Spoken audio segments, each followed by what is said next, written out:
Première épître de Paul aux Corinthiens, chapitre 8. Pour ce qui concerne les viandes sacrifiées aux idoles, nous savons que nous avons tous la connaissance. La connaissance enfle, mais la charité édifie.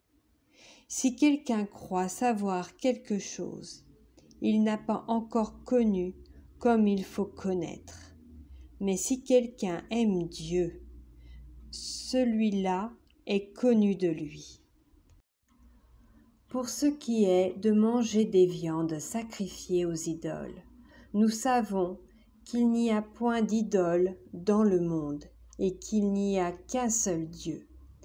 Car s'il est des êtres qui sont appelés dieux, soit dans le ciel, soit sur la terre, comme il existe réellement plusieurs dieux et plusieurs seigneurs.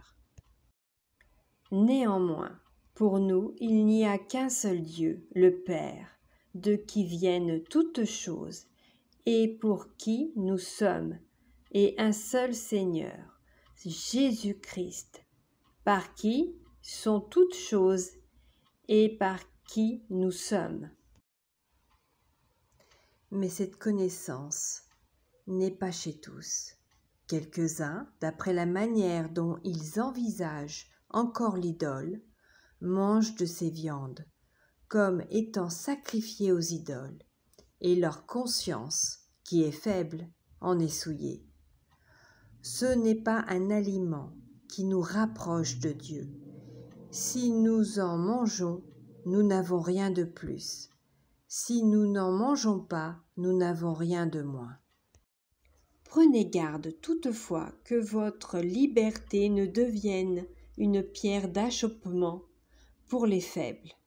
Car si quelqu'un te voit, toi qui as de la connaissance, assis à table dans un temple d'idoles, sa conscience, à lui qui est faible, ne le portera-t-elle pas à manger des viandes sacrifiées aux idoles ? Et ainsi le faible périra par ta connaissance, le frère pour lequel Christ est mort. En péchant de la sorte contre les frères et en blessant leur conscience faible, vous péchez contre Christ. C'est pourquoi, si un aliment scandalise mon frère, je ne mangerai jamais de viande, afin de ne pas scandaliser mon frère.